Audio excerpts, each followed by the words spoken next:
सो 12th के students कैसे हो यार, कैसे चल रही है आपकी 12वीं के इंग्लिश एग्जाम्स की तैयारी। उम्मीद करता हूं बहुत अच्छी तरीके से तैयारी हो चुकी होगी।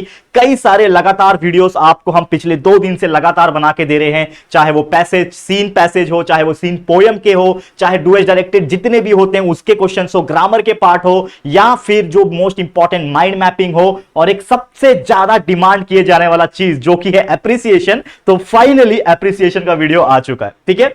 लेकिन इसके पहले बता दो यार कि कैसे पढ़ रहे हो, क्या चल रहा है क्या नहीं चल रहा है, क्योंकि ये जो वीडियो आपको मिल रहा होगा आज का, ये ऑलमोस्ट आखिरी दिन में मिल रहा होगा, और आखिरी दिन इज इनफ। इसको बस एक बार रेफर कर लेना, आपका हो जाएगा, टेंशन मत लो, बहुत अच्छे तरीके से एग्जाम जाएगा। बस अपने आप पे भरोसा रखो, थोड़ा प्रैक्टिस करके रहो। तो आखिरी दिन है, बस जाते जाते यही बोलना चाहता हूं कि कुछ वीडियो आपको और मिल रहे होंगे इस दिन के अंदर, तो जरूर से हमारे वीडियोस को देखना और अपने सभी 12वीं के फ्रेंड्स तक शेयर करके उनको बता देना, ठीक है।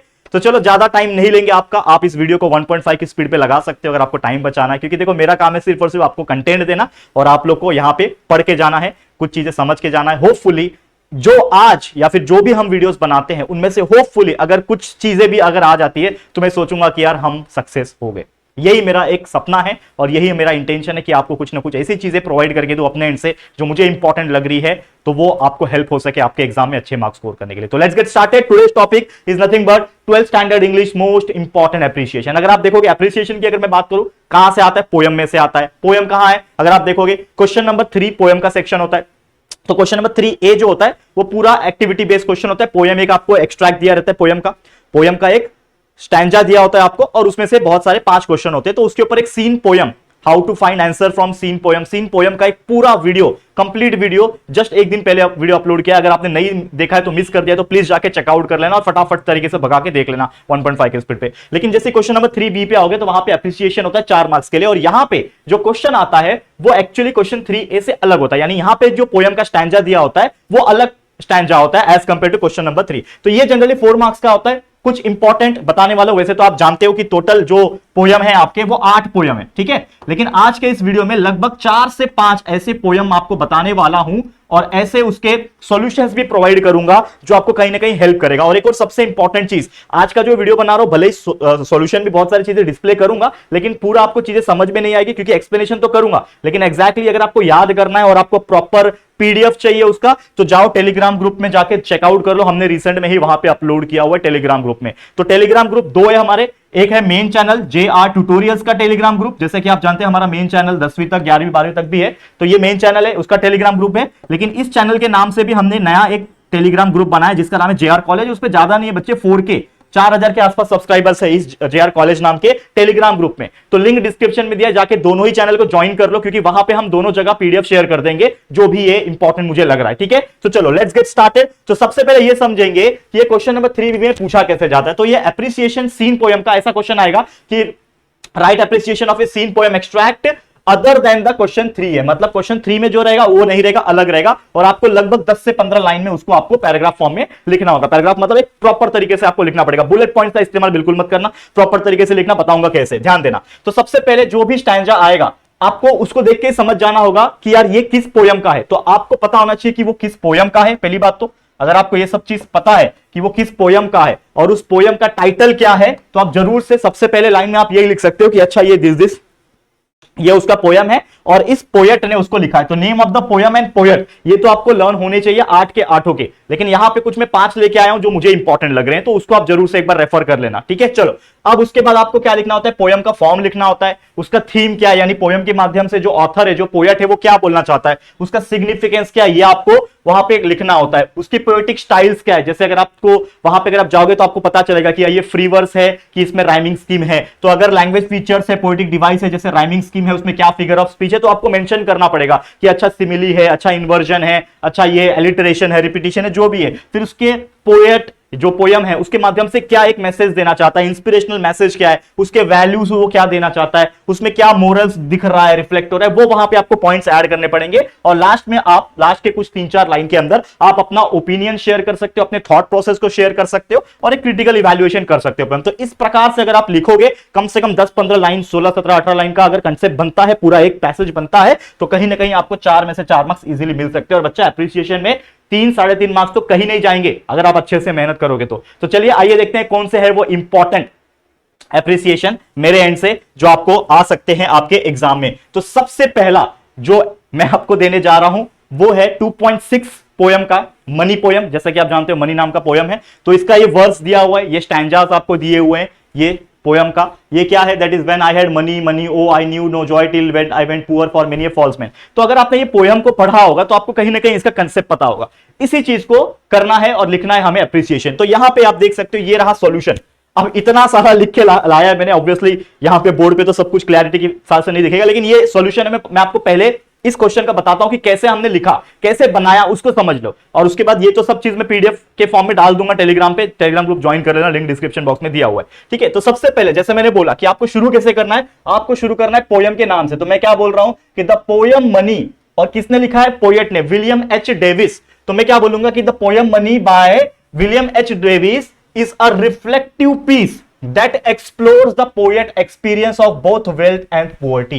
यानी इस पर्टिकुलर पोयम में जो पोएट है विलियम एच डेविस, वो क्या बताता है? एक पर्सपेक्टिव बता रहा है। किस चीज का पर्सपेक्टिव? कि गरीब का और अमीर का, वो दोनों पर्सपेक्टिव वो बता रहा है। And drawing from his own life, यानी अपनी जिंदगी से अगर वो निकाले तो वो हाईलाइट करता है connection between money and personal happiness. Money का और पर्सनल हैप्पीनेस का एक क्या बता रहा है? वो एक कनेक्शन बता रहा है। और उसका सेंट्रल थीम क्या है? देखो, जैसे मैंने बोला यहां से यहां आपने लिखा कि वो पोयम क्या है, पोएट कौन सा है, पोएट पोयम किस बारे में है, वो आपने लिखा। अब आप लिखोगे अगला लाइन में, अगला लाइन में लाइन वही रहेगा। देखो कंटिन्यू हो रहा है, मैंने पैराग्राफ को चेंज नहीं किया, उसी में कंटिन्यू करना है। क्या लिखना है कि उसका सेंट्रल थीम क्या है। जैसे हमको सेकंड पॉइंट में क्या लिखना था? Central theme. तो सेंट्रल थीम क्या है पोयम का? It revolves around the inverse relationship between the wealth and true Joy. यानी कि ये पोएट बता रहा है इस पोयम के माध्यम से, इस स्टैंजा के माध्यम से जो आपको दिया हुआ है, वो ये बता रहा है, सेंट्रल थीम ये है इस पोयम का कि कैसे वेल्थ और ट्रू जॉय जो है आपस में इनवर्सली प्रोपोर्शनल है। कि अगर वेल्थ जिसके पास ज्यादा है उसके पास ट्रू जॉय नहीं है, जिसके पास ट्रू जॉय ज्यादा है उसके पास वेल्थ अच्छा नहीं है। तो ये चीज वो बता रहा है।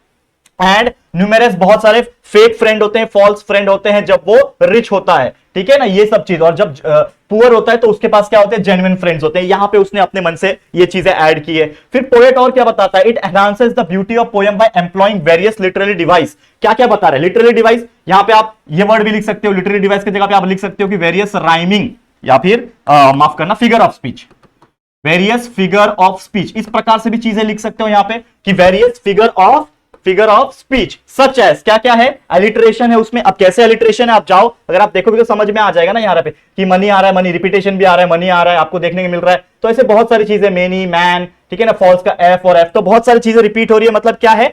एलिटरेशन आएगा। एंटीथेसिस, अपोजिट आएगा, जैसे यहां पे आया अपोजिट, ठीक है ना, वेल्थ एंड पुअर्टी, गरीब और अमीर। तो बहुत सारे अपोजिट वर्ड भी आ रहे हैं, कॉन्सोनेंट्स आ रहे हैं, एक्सक्लेमेशन आ रहे हैं, इन्वर्जन आ रहा है, जो भी आपको याद आ रहा है। मैं ऐसा नहीं बोल रहा कि ये सब आपको याद कर लेना है, लेकिन एटलीस्ट 3 से 4 फिगर ऑफ स्पीच आपके माइंड में जो उसको आपको समझ में आ रहा है। जैसे आपको ये रिपीटेशन वर्ड समझ में आया, एलिट्रेशन, एंटीथेसिस समझ में आया, साउंड बता रहा है, एनोमोटोपोइया आया, मेटाफर बता रहा है जो कि एक इस तरीके से वर्ड्स को दर्शाया जा रहा है। ठीक है ना, यहां पे इन्वर्जन बता रहा है जो पोएटिक डिवाइस को रिप्रेजेंट कर रहा है। तो ये चीजें वहां पे ऐड हुई है। तो यहां पे आपने क्या लिखा? सबसे पहले के लाइन में क्या लिखा?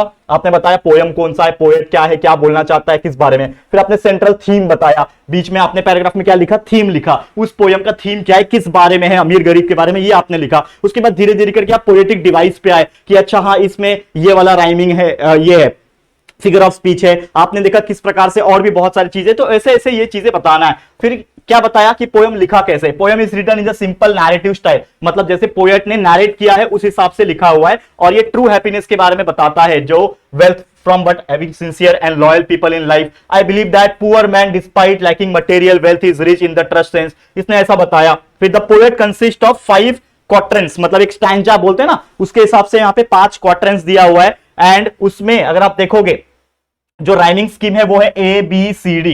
तो राइमिंग स्कीम जो बन रहा है वो ए बी सी डी बन रहा है। अगर आप देखोगे यहाँ पे तो कोई भी चीज मैच नहीं हो रहा है, मतलब एक कहीं तरीके से यहाँ पे ए बी सी डी बन रहा है। यहाँ पे अगर आप देखोगे तो यहाँ पे ई एफ, ठीक है, उसके बाद जी, ठीक है ना, ठीक है ना, सेम ही बन रहा है ना। हाँ नहीं सॉरी, यहाँ पे ध्यान दो क्या बन रहा है राइमिंग स्कीम। तो ए बी, यहाँ पे सी बी, ठीक है ना, फिर यहाँ पे डी बन रहा है, ई बन रहा है, ठीक है, एफ बन रहा है और अगेन ये ई बन रहा है। तो इस हिसाब से राइमिंग स्कीम देखो तो 1 2 3 4 5, तो 5 क्वाड्रेंट्स है यानी 5 स्टैंजा है, उसके हिसाब से क्या राइमिंग स्कीम बन रहा है वो आपने लिखा कि हाँ यहाँ पे ये राइमिंग स्कीम बन रहा है। Repetition of the word money, money को बार बार रिपीट किया जा रहा है, जो बता रहा है क्या कि society place excessive importance of wealth, यानी वो ये पोएट दर्शाने की कोशिश कर रहा है कि जो सोसाइटी है वो जो वेल्थ के बारे में ज्यादा फोकस रहती है, और जो इंसान वेल्दी रहेगा, जो गरीब नहीं है अमीर रहेगा, उसको ज्यादा भाव मिलता है। ये तो सच बात है ना, आज के डेट में तो यही होता है, जो ज्यादा अमीर है उसके ऊपर पीछे लोग भागते हैं, जो ज्यादा गरीब है लेकिन टैलेंटेड है लोग उसके पीछे नहीं भागते। तो ये सब चीजें हैं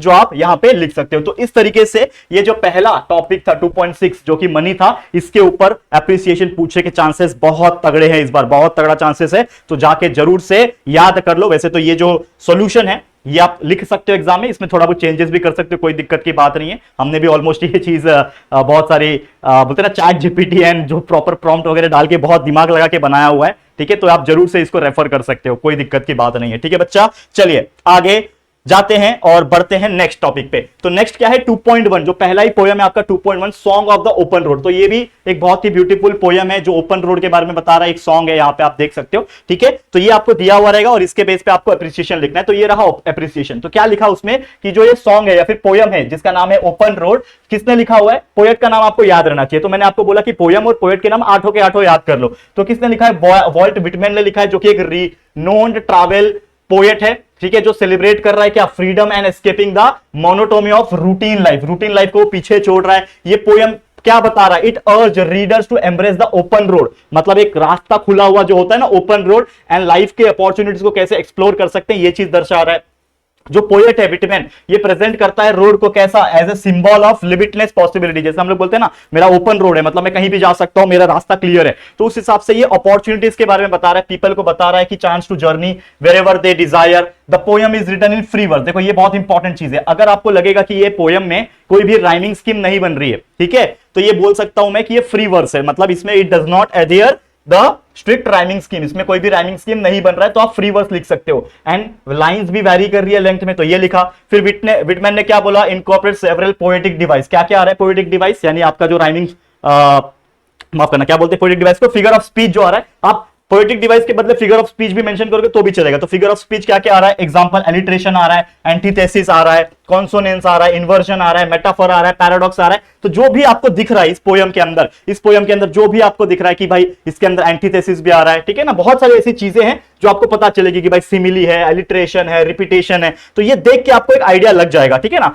ये देख के आपको आइडिया लग जाएगा, वो लिख देना है और लास्ट में कंक्लूड करना है आपका क्या कि notable feature is the use of parenthesis in the fourth stanza which creates the effect of a side note rather than a central idea, and additionally क्या बोल रहा है, imagery is employed to enhance the poem's vividness and appeal. तो इस प्रकार से आपने एक क्या तैयार कर लिया, एक आपने एप्रिसिएशन तैयार कर लिया। तो ये आप कर सकते हो, ये जरूर से देख लो। वैसे ये पूरा मैं पीडीएफ के फॉर्म में शेयर कर रहा हूं टेलीग्राम पे, जाके टेलीग्राम ग्रुप को ज्वाइन कर लो फटाफट और वो पीडीएफ को लेके पढ़ लो, ठीक है, याद कर लो, एटलीस्ट एक बार देख तो लेना, ताकि एग्जाम में अगर सेम ये टॉपिक आता है that is song of the road, तो आप ये एप्रिसिएशन लिख सकते हो। नेक्स्ट एक और बहुत इंपॉर्टेंट टॉपिक है 2.3 that is the Inchcape of Rock, ठीक है। तो इंचकापे ऑफ रॉक जो है ये भी एक बहुत ही ब्यूटीफुल पोयम है, और इस पोयम को अगर आप थोड़ा सा रीड करोगे तो आपको समझ में आएगा कि ये किस बारे में है, ठीक है। तो चलो इसके ऊपर एप्रिसिएशन पूछा है यहाँ पे, अगर आप देखोगे तो जो इंचकापे रॉक जो है, जो कि किसने लिखा है, रॉबर्ट साउथी ने लिखा है, जो कि एक बैलड है, ठीक है, मतलब एक पोयम का ही एक होता है ना बैलड बोलते हैं मराठी मध्ये म्हणतात, ठीक है। तो ये जो है कंसिस्टिंग ऑफ 17 क्वार्टर, मतलब 4 लाइन का स्टैंजा है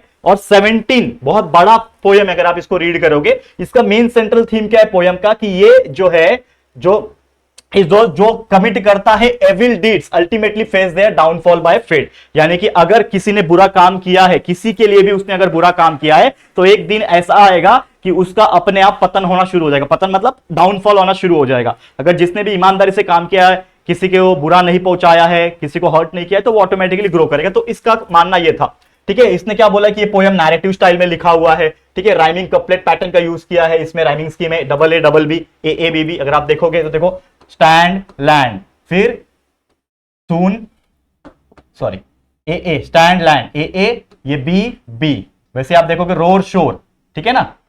तो इस हिसाब से आपको समझ में आएगा कि मतलब जो राइमिंग स्कीम है वो कैसा बन रहा है, करेक्ट है, तो ये आपको समझ में आया। Saudi also incorporates the number of old English word, इसमें बहुत सारे ओल्ड इंग्लिश वर्ड यूज किया है। फिर इसमें बहुत सारे राइमिंग्स फिगर ऑफ स्पीच आपको मिल रहे हैं, कौन कौन से, जैसे रिपीट हो रहा है वर्ड, अलिट्रेशन है, अपोजिट, एंटीथेसिस है, ठीक है ना। इसमें आपको एक्सक्लेमेशन देखने मिल रहा है। देखो जो मीनिंग समझ में आ रहा है वो लिखो, जिसका नहीं समझ में आ रहा है वो मत लिखो। इन्वर्जन समझ में आएगा, मेटाफर समझ में आएगा, साउंड बता रहा है, एनोमेटोपोइया बता रहा है, किसी पर्सन से रिलेट कर रहा है, पर्सनिफिकेशन बता रहा है, करेक्ट है। तो ये कुछ चीजें जो है वो आपको याद कर लेनी है फटाफट से। देखो एप्रिसिएशन कहीं ना कहीं लॉजिकल थिंकिंग का खेल, कि आपने पोयम को कैसे समझा हुआ है और आपको अपने वर्ड्स में आप किस तरीके से उसको रिप्रेजेंट कर सकते हो। अगर आप वर्ड्स को रिप्रेजेंट करना सीख जाओगे लॉजिकल एक्सप्लेनेशन के साथ तो एप्रिसिएशन बहुत ईजी है। और 4 में से 4 भी मिलता है, लेकिन छोटे मोटे ग्रामेटिकल मिस्टेक हो जाते हैं। तो मैं आपको बोलता हूं आपका 3 मार्क्स तो कहीं नहीं जाएगा बच्चा, 4 में से 3 मार्क्स तो कहीं नहीं जाएगा, आप आराम से कर सकते हो। और इस तरीके से आप इसको याद कर लो कि क्या क्या और चीजें हैं, ठीक है। तो अब इसमें ज्यादा हम टाइम नहीं देंगे क्योंकि ऑलरेडी मैं इसको शेयर कर रहा हूं, तो ये सब चीज आपको मिल जाएगा। आगे और कौन सा टॉपिक है, एक और टॉपिक है 2.5, that is father returning home. ये बहुत ही बेहतरीन टॉपिक है, लेकिन इसका जो है चांसेस में अगर मैं बोलूं, जो मुझे ऐसा फील हो रहा है, इसका चांसेस कम है, 50-50 चांसेस है। अगर मैं बात करूं तो भी इसका एक बार रेफर कर लेना, सॉल्यूशन मैं नहीं दे रहा हूं, लेकिन इसका एक बार रेफर कर लेना आप लोग, जहां से भी आपको मिल रहा है प्लीज एक बार रेफर कर लेना। लेकिन मेरे को लगता है कि इसका चांसेस तो कम है फादर का, ठीक है। अब आगे बढ़ जाते हैं, एक आखिरी जो मुझे ऐसा लग रहा है बहुत ज्यादा इंपॉर्टेंट, जो कि है 2.2 इंडियन व्यूवर्स। अब ये बहुत ज्यादा इंपॉर्टेंट है, इसके तो मुझे बहुत अच्छे चांस लग रहे हैं आने के, इंडियन व्यूवर्स के। तो एक बार इसको चेकआउट कर लेना। तो इंडियन व्यूवर्स में आपको पता है कि ये किस बारे में है, कि भाई कैसे जो पावर इंडस्ट्री आने की वजह से हैंडलूम और वीवर इंडस्ट्री डाउनफॉल में आ गया, ये सब चीजें इसके बारे में दिया हुआ है, ठीक है। तो यहां पे क्या बोल रहा है कि Indian weavers is a poem by renowned poet Sarojini Naidu, ठीक है, सरोजिनी नायडू लिखा हुआ है। It is taken from our first poetry collection the golden threshold publish in 1905, आप लिख सकते हो। पोयम के अंदर क्या है, 3 स्टैंजा है, इसके अंदर राइमिंग कपलेट भी प्रेजेंट है, मेटाफर के तौर पे सर्व हो रहा है, ठीक है ना। इसमें लाइफ का बर्थ, यूथ और डेथ के बारे में बताया गया है। फिर इंडियन व्यूवर्स के बारे में बताया गया है, जो एकदम मेहनत करके काम करते हैं, खुद से काम करते हैं और पूरा मेहनती इंसान के तौर पे वो लोग कपड़े बनाते हैं और भी ऐसी बहुत सारी चीजें बनाती है। फिर उसके आगे उसने पोएट के बारे में बताया है कि वो लोग time frames morning, evening, midnight का यूज किया है, जो कि अलग अलग स्टेज के बारे में बताता है कि मॉर्निंग एकदम बर्थ हो गया, इवनिंग हो गया, मिडल एज, मिडनाइट हो गया मतलब डेथ वाला, ठीक है ना। ये सब चीजें उस पोयम में डिस्कस किया है। सेंट्रल थीम क्या है पोयम का, जो कि parallelism between the waves work and the journey of life के बारे में बताया है। इसमें जो फिगर ऑफ स्पीच है, एलिट्रेशन है, कंसोनेंस है, इन्वर्जन है, मेटाफोर है, रिपीटेशन है, ये बताया हुआ है। फिर साथ में जैसे जैसे हम लोग आगे बढ़ेंगे उसमें और भी बहुत सारी चीजें बताई है। Literal meaning of the poem depicts weaver creating garments like threads and fate, ठीक है। तो इस बारे में बताया डिफरेंट ओकेशंस के लिए symbolically represent the cycle of life, death, ये सब चीजें इसमें जो है वो शेयर किए। तो जरूर से एक बार इसको रेफर कर लेना। I am sharing this also in the Telegram group, तो जाके देख लेना। तो ये कुछ थे यार मेरी तरफ से एप्रिसिएशन और टेक्निक। तो मैंने बता ही दिया कि क्या आपका टेक्निक, सबसे इंपॉर्टेंटली आपको क्या ध्यान में रखना है। हाँ, और एक और चीज है, अगर आप इसको भी देख लोगे तो बहुत अच्छा, इसका भी चांसेस 50% है आने का, लेकिन ये बहुत ही ज्यादा इंपॉर्टेंट हो सकता है। तो have you earn your tomorrow 2.4 है। तो कुल मिला के मैंने 6 टॉपिक आपको बता दिए हैं जो मुझे लग रहे हैं इंपॉर्टेंट है। पहला 2.6 का मनी, दूसरा आपको मैं बता दिया 2.1 सॉन्ग ऑफ ओपन रोड, तीसरा जो है 2.3 इन कैपेर रॉक, उसके बाद 2.5 फादर रिटर्निंग होम, ठीक है, 2.2 इंडियन व्यूवर्स, और एक ये था that is have you earn your tomorrow. Total मैंने मतलब सॉल्यूशंस तो आपको मैं 4 ही डिस्प्ले किया हूं, 4 या 5 ही डिस्प्ले किया हूं, लेकिन आप 4 ही डिस्प्ले किया हूं, लेकिन टॉपिक मैंने 6 दे दिया। तो वो 4 जो डिस्प्ले किया हूं मतलब समझ लेना वो बहुत ज्यादा इंपॉर्टेंट है। और जो सिर्फ नाम मैंने डिस्प्ले किया है, 2 का जो नाम डिस्प्ले किया है उसके चांसेस 50-50 है, ठीक है। तो जरूर से देख लेना। और सिर्फ इसके बाद अगर देखा जाए तो सिर्फ 2 बचते हैं क्योंकि टोटल 8 है। तो समझ जाना कि उसके चांसेस थोड़े कम है मेरे हिसाब से, लेकिन फिर भी एक बार रेफर जरूर कर लेना क्योंकि हो सकता है पेपर एकदम अलग ट्विस्टेड टर्न बन जाए, कुछ गारंटी नहीं होती बच्चा। हम लोग अपने एंड से जो हमने इतने सारे पैटर्न ऑब्जर्व करते हैं, पेपर को स्टडी करते हैं पिछले 4-5 साल का, जो पेपर पैटर्न के हिसाब से और जो सिलसिला जो चलता आ रहा है, जो एक पैटर्न बनता है, तो हमें समझ में आता है कि हाँ ये इस बार ये आ सकता है, वो आ सकता है। तो उस हिसाब से मैंने बताया। बाकी अपने एंड से जरूर से मेहनत करना और प्रैक्टिस करना। इसी के साथ इस वीडियो को मैं एंड करता हूं। All the very best for your upcoming exam. पूरी कोशिश करूंगा कि ये तो एप्रिसिएशन वीडियो तो आपको मिल गया, पूरी कोशिश करूंगा कि राइटिंग स्किल्स के ऊपर भी कुछ टिप्स एंड ट्रिक्स के वीडियो बना दूं और नॉवेल्स के ऊपर भी कुछ टिप्स एंड ट्रिक्स के वीडियो बना दूं। तो इस चैनल को एंड तक देखते रहना। हो सकता है एग्जाम के लिए कुछ समय बचा होगा, तब तक मैं कुछ ना कुछ आपके लिए वीडियोस प्रोवाइड करूं जो आपको हेल्प करे आपके इंग्लिश एग्जाम में अच्छे मार्क्स स्कोर करने के लिए। तो चैनल पे कंटिन्यूस आके चेकआउट करते रहना, बने रहना, और उसके लिए चैनल को अभी से सब्सक्राइब करके रख लेना ताकि बहुत सारी चीजें आपको मिलती रहेगी। ठीक है बच्चे, समझ में आ गया? तो जाते जाते again that is the most important चीज क्या है? एप्रिसिएशन। एप्रिसिएशन 4 मार्क्स का पूछता है। सबसे पहले क्या लिखोगे? पोयम, पोएट का नाम, उसके बाद उसका लिखोगे उसका क्या है सिग्निफिकेंस, क्यों उसका टाइटल वैसा है, उसका क्या इंपॉर्टेंस है पोयम का। उसके बाद जाओगे उसके पोयम के फॉर्म के ऊपर कि क्या दिया हुआ है, उसका थीम क्या है, सेंट्रल थीम क्या है, क्या आइडिया जनरेट कर रहा है, उसके क्या इंपॉर्टेंस है वो लिखोगे। फिर पोएटिक स्टाइल लिखोगे, भाई उसका स्टाइल क्या है, उसमें कौन सा फिगर ऑफ स्पीच है, भाई कौन सा उसमें राइमिंग स्कीम है, फ्री वर्स है कि राइमिंग स्कीम आ रहा है, जो राइमिंग स्कीम आ रहा है वो लिखो। वैसे बहुत सारी चीजें हैं जो आप याद कर सकते हो आराम से, कोई दिक्कत की बात नहीं है। इंस्पिरेशनल मैसेज बता रहा है, वैल्यू बता रहा है, मोरल बता रहा है, रिफ्लेक्ट कर रहा है, वो सब चीज ओपिनियन, और आपका लास्ट मोमेंट पे आपका जो क्रिटिकल इवैल्यूएशन है पोएम का कि ये पोएम के माध्यम से हमें ये जानकारी मिली, तो ये सब चीज आप उसमें बता सकते हो। तो ये थे मेरी तरफ से कुछ इंपॉर्टेंट चीजें दोस्तों, उम्मीद करता हूं ये आपको हेल्प करेगा। तो ये वीडियो को इसी प्रकार इसी के साथ एंड करता हूं। उम्मीद करता हूं ये वीडियो थोड़ा तो आपको हेल्प करेगा, तो प्लीज रेफर कर लेना और जरूर से अच्छा लाइक और अच्छा कमेंट जरूर से कर देना, ठीक है। तो आज के लिए इतना, वीडियो पसंद आएगा तो प्लीज लाइक करो, शेयर करो, जितना हो सके सभी 12वीं के फ्रेंड्स तक शेयर कर देना। हो सकता है जो टॉपिक्स मैंने दिए हैं उसमें से कुछ चीजें मिल जाए, और टेलीग्राम पे जो मैंने इंपॉर्टेंट चीजें जो पीडीएफ के फॉर्म में शेयर किया है उसको एक बार जरूर से चेकआउट कर लेना, जरूर से। अभी अपलोड हो जाएगा, वो हो गया होगा, चेकआउट कर लेना, ठीक है। तो all the very best. Channel पे फर्स्ट टाइम आया तो चैनल को सब्सक्राइब करके जरूर रखना, क्योंकि इसके बाद तो सिलसिला और आएगा, इंग्लिश के बाद Hindi, physics, chemistry, maths, biology, सिलसिला लगातार रहेगा, बने रहना हमारे साथ, ठीक है। तो ऑल द वेरी बेस्ट। आज के लिए इतना ही। वीडियो पसंद आया लाइक शेयर सब्सक्राइब, एंड जल्दी मिलेंगे फिर एक और नई वीडियो में। तब तक के लिए thank you and good bye.